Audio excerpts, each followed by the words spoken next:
It's the 27th of October, 1326. The heart of Bristol has become an arena packed so tightly with bodies that you can hardly move, let alone breathe. The air crackles with excitement and vengeance. Everyone is here.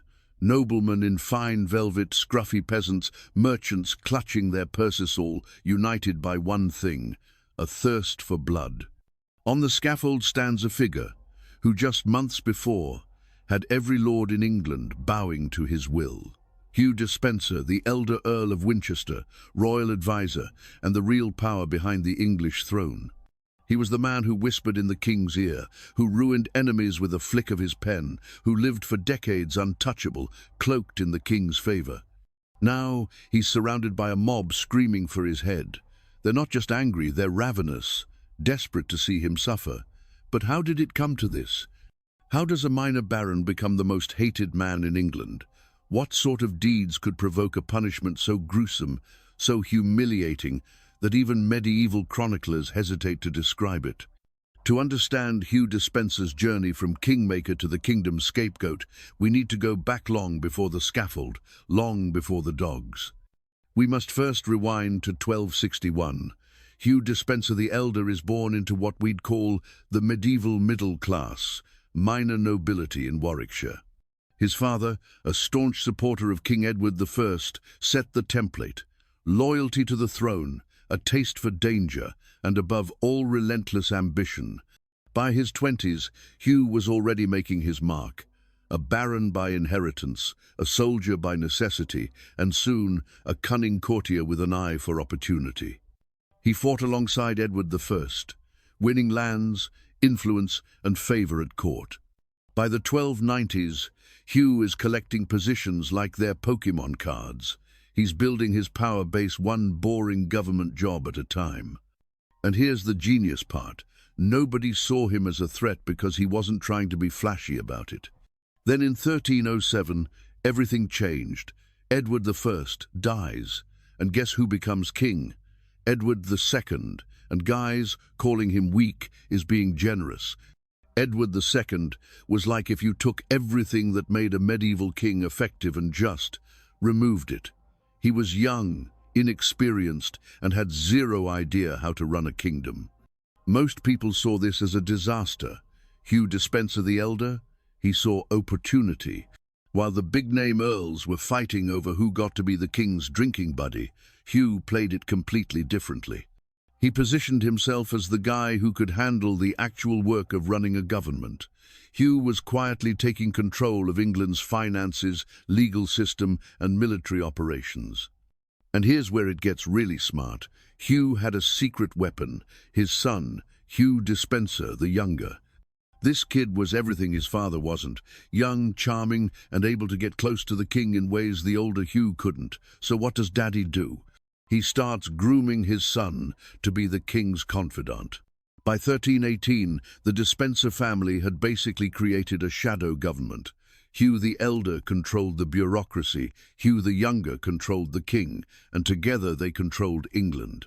Their influence was everywhere, from the distribution of royal lands to the appointment of sheriffs to the most private counsel with the king. With power came excess. The Dispensers were notorious for using their position to confiscate estates, extort money, and settle personal vendettas. Nobles watched in horror as old families were ruined overnight. Even the common people felt their sting. Taxes rose, punishments grew harsher, and any challenge to the Dispensers was crushed with royal authority. The Despenser family basically turned England into their personal ATM. Want to see the king? Pay the Dispensers. They even went after the Queen's lands. Nobody was spared. Hugh's greed was literally insane. He wasn't just collecting land and money, he was taking over trade routes, monopolizing profitable businesses, and basically inserting himself into every transaction in the kingdom. If money was changing hands anywhere in England, the Dispensers wanted their cut. Now, Hugh probably thought he was untouchable. He controlled the king, he controlled the government, and he'd crushed or bought off most of his enemies.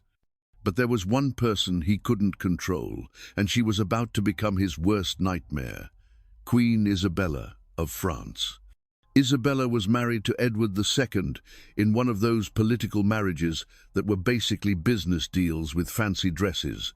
She was supposed to be the king's partner, his chief advisor, his closest confidant. Instead, she got to watch the Dispensers turn her husband into their puppet while they treated her like she was irrelevant. Queen Isabella was not the kind of woman you wanted as an enemy. She was smart, she was connected, her brother was the King of France, and she was absolutely furious about what the Dispensers had done to her marriage and her position. In 1325, she got her chance. She was sent to France to negotiate some territorial disputes, and once she was safely out of England, she basically said, "Yeah, I'm not coming back." Instead, she started gathering allies for what would become one of the most successful invasions in English history. Her cause attracted supporters from across Europe. English nobles who had fled Dispenser persecution rallied to her banner. But her most important ally was Roger Mortimer, a military genius who had escaped from the Tower of London and had his own massive grudge against the Dispensers. Here's what made Isabellas Rebellion so dangerous. It wasn't just about nobles fighting other nobles. The Dispensers had made enemies of everyone. Merchants, townspeople, even regular peasants were ready to join anyone who promised to get rid of the corruption. Hugh had spent years building a network of fear and bribery to control England. He was about to find out just how shallow those foundations really were. When Isabella landed in England in September 1326, Hugh Despenser the Elder was about to learn the most brutal lesson in medieval politics. When everyone hates you, loyalty is worth absolutely nothing. Isabella showed up with a tiny force. We're talking maybe a few hundred mercenaries. Hugh probably laughed when he heard about it. This guy controlled the entire English military apparatus. How hard could it be to crush a small invasion force? Turns out it was impossible, because nobody wanted to fight for the Dispensers.